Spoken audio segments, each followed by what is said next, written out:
जय श्री महाकाल। हर हर महादेव।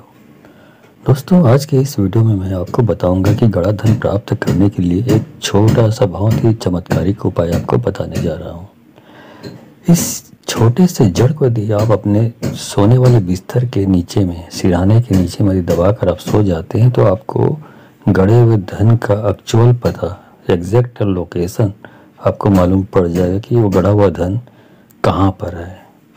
तो इस एग्जैक्ट लोकेशन के बारे में आप जानना चाहते हैं कि आपके घर के किस लोकेशन पर गड़ा हुआ धन छुपा हुआ है, जानना चाहते हैं, तो इस अमूल्य जानकारी प्राप्त करना चाहते हैं तो आप यदि मेरे चैनल पर पहली बार आए हैं तो चैनल को सब्सक्राइब करना ना भूलें, साथ में बेल आइकन को क्लिक कर लें और बेल आइकन को क्लिक करने के बाद जो ऑल का ऑप्शन आता है उसको भी क्लिक कर लें ताकि आपको मेरी इस प्रकार की आसान उपाय जिसको आप करके अपना कल्याण कर सकते हैं, ऐसी जानकारी आपको सर्वप्रथम प्राप्त होगी।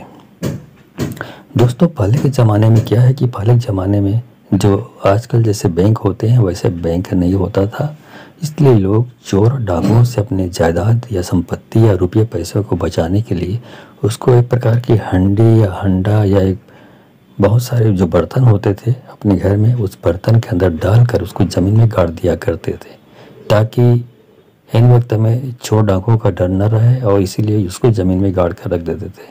इससे चोर और डाकुओं से उनकी धन की रक्षा होती थी।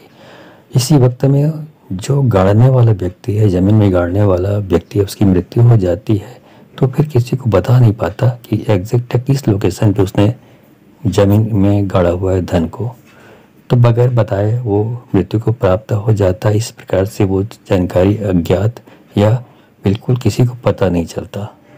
तो बाद में आने वाली पीढ़ी क्या है कि सोचते रहता है कि कहाँ पर है, उसको मालूम नहीं पड़ता। अब इसका मतलब ये तो नहीं है कि उसे घर में है तो पूरा घर को तो नहीं खोज सकता आदमी, एग्जैक्ट लोकेशन मालूम होना ज़रूरी है, ठीक है। और कभी कभी ये होता था जो व्यक्ति जिसको मृत्यु हो चुकी है वो व्यक्ति जो ज़मीन में धन गाड़ा हुआ है उसकी मृत्यु हो जाने के उपरांत उसकी जो आत्मा होती है वो भी उसकी रक्षा करने के लिए वहीं आसपास विचरती रहती है। ऐसा भी होता है ताकि उसके वंश जो आने वाले वंश है उनको वो संपत्ति प्राप्त हो और किसी और के हाथ न लग सके, इसलिए वो उसकी रक्षा करती रहती है।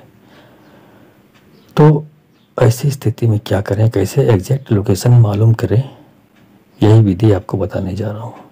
बहुत आसान सा विधि है दोस्तों, ये शास्त्र सम्मत विधि है, बहुत गुप्त जानकारी आपके सामने उजागर कर रहा हूँ।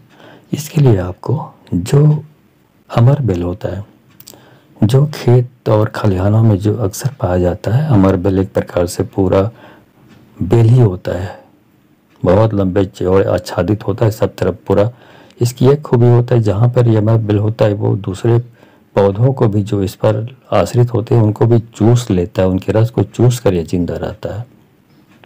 इसकी खूबी ये है, पीला पीला कलर का होता है ये, और सब तरफ जैसे जाले होते हैं वैसे ये पौधा जो है सब तरफ है, पौधे कहना नहीं चाहिए, बेल है ये, सब तरफ फैला हुआ होता है।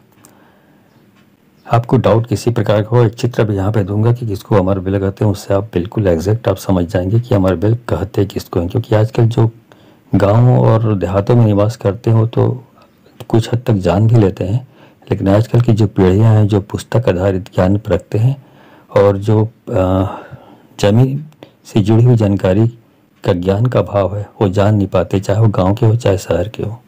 शहर के लोग तो और जान ही नहीं पाते, जो ज़मीन से जुड़े होते हैं वही जानते हैं इसको, या किसानी से संबंधित जानकारी रखते हैं वो जानते हैं। अब आजकल अधिकतर लोग हैं जो ज़मीन से दूर हो चुके हैं तो उनको फिर गूगल का सहारा लेना पड़ेगा, या तो फिर मैं यहाँ पे जो फोटो डाल रहा हूँ उसके मार्फत आप समझ जाएंगे कि इसको अमर बेल कहते हैं। रहते हैं आसपास ही हैं लेकिन इसको आइडेंटिफाई नहीं कर पाते, उसको ज्ञान प्राप्त नहीं कर पाते, इसी को ही बोलते हैं अमर बेल, रहता पास में ही है। तो इसका चित्र दिया गया है, समझ जाइएगा उससे आप, ठीक है। तो करना क्या है, आप जिस दिन आपको करना हो, जानना हो इस तरह की चीज़ों को, तो आप फिर अमर बेल को ले आइए। कम से कम आप 4-5 बित्ता आप तोड़ के अमर बेल का पूरे जाला नहीं लाना आपको, अमर बेल का 4-5 बित्ते आपको ले आना है। तो लाने से पहले आप एक दिन पहले जाकर आप निमंत्रण देकर आएंगे। आप जाकर वहाँ पे जहाँ पर अमर बेल लगा हुआ है वहाँ पे जाकर निमंत्रण देंगे कि हे अमर बेल देवता, मैं आप अपने घर की गरीबी दूर करने के लिए इस पर्पज से, इस उद्देश्य से आपको ले जाने आया हूँ, आमंत्रित करता हूँ अपने घर में। आप चलकर मेरी मदद करें। ये पहले दिन बोलेंगे, विधिवत तरीक़े से पूजा पाठ करेंगे, अगरबत्ती जलाएंगे, गुलाल लगाएंगे, पानी भी डालेंगे वहाँ पर नीचे में, और 1 रुपये का सिक्का भी रख लेंगे।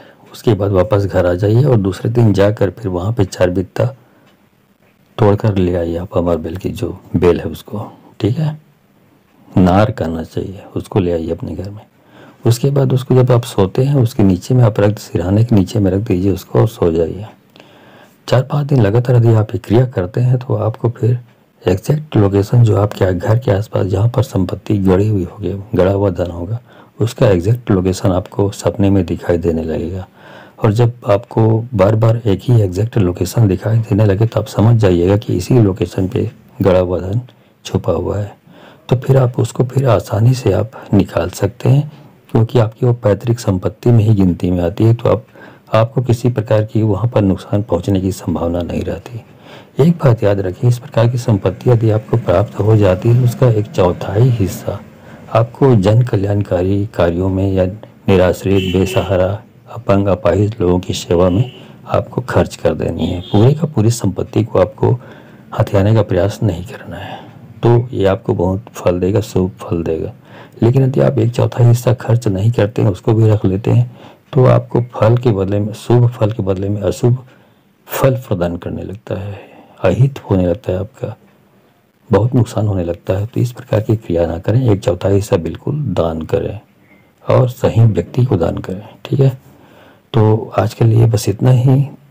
जानकारी अच्छी लगी हो तो इस जानकारी को अधिक से अधिक लोगों को शेयर करें, ताकि अधिक से अधिक लोग इस जानकारी को प्राप्त करके धन प्राप्त कर सके और अपनी आर्थिक बदहाली को दूर करके संपन्न और अपनी धन संपदा को बढ़ा सके, ठीक है।